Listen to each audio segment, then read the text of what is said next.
अयोध्येतल्या राम मंदिराच्या दान चोरी प्रकरणानं संपूर्ण देशात खळबळ उडाली आहे आणि त्यामध्येच आता ठाकरेंच्या शिवसेनेने सुद्धा काही सवाल उपस्थित केलेत।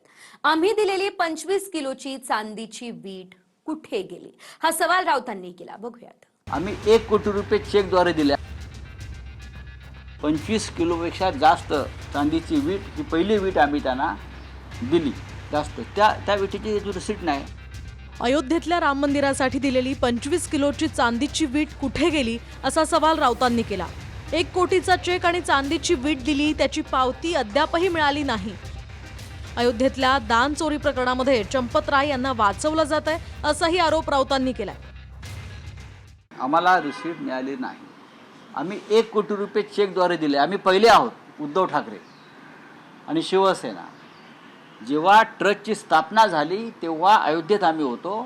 त्या क्षणी आमच्याकडून 1 कोटी रुपयाचा चेक हा श्रीराम मंदिर ट्रस्टसाठी गेला आणि त्याच वेळेला आमच्याकडून 25 किलोपेक्षा जास्त चांदीची वीट ही पहिली वीट आम्ही त्यांना दिली। जास्त त्या विटीची रिसीट नाही। चंपत राय यांना पाठीशी घातलं जातं। चंपत राय आणि तिकडलं भाजपचे सगळे पदाधिकारी यांनी अयोध्येतल्या जमिनी विकत घेतल्या स्वस्त्या आणि त्या ट्रस्टला दामदुपटीनं विकल्या।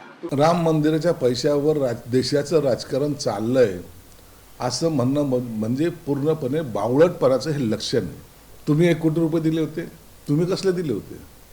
आमच्या जे आम्हाला मानधन मिळालं होतं त्याच्यातून आम्ही ते पैसे दिले होते चेकच्या स्वरूपात, म्हणून तुम्ही दिलेले नव्हते। तर ह्या सर्व आमदारांनी त्यावेळेला खासदारांनी हे दिलेली देणगी होती आणि म्हणून त्याचा हिशोब मागण्याचा खऱ्या अर्थाने तुम्हाला तो काहीच अधिकार पण नाही। तुम्ही तर राम मंदिर झाल्यानंतर आतापर्यंत दर्शनाला गेले नाही, म्हणून तुमचा रामाचा संबंध काय?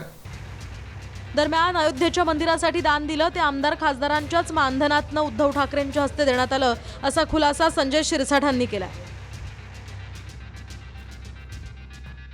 तर अयोध्येतल्या राम मंदिराच्या दानातले कोट्यवधी रुपये तसंच रामलल्लाला आलेले दागिने आणि चांदीच्या विटा चोरीला गेल्याचं समोर आल्यानं देशात खळबळ उडाली आहे। एसआयटीच्या प्राथमिक अहवालानंतर 8 जणांवर गुन्हे दाखल झालेत आणि त्यानंतर राम जन्मभूमी ट्रस्टचे महासचिव चंपत राय आणि विश्वस्त डॉक्टर अनिल मिश्रांनी राजीनामा दिलाय।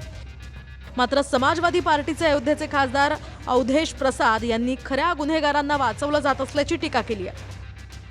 2 लोगों ने इस्तीफा दिया है और ये भी कहा नैतिकता के आधार पर। ये इस्तीफा नैतिकता के आधार पर नहीं है, ये इस्तीफा है दबाव पर। और इसमें जो एफआईआर अब तक हुई है वो एफआईआर छोटे लोगों पर हुई है, बड़े लोग बचाए गए हैं। जो जिम्मेदार हैं, बड़ी लूट के जिम्मेदार हैं और बड़े जिम्मेदार हैं। चंपत राय यांच्यावर विरोधक उघडपणे टीका करतायत आणि अद्याप एसआयटीचा पूर्ण अहवाल यायचा आहे। त्यामुळे एसआयटीचा तपास पूर्ण झाल्यावर धक्कादायक खुलासे होण्याचीही शक्यता आहे। Bureau report, TV9 Marathi, Mumbai.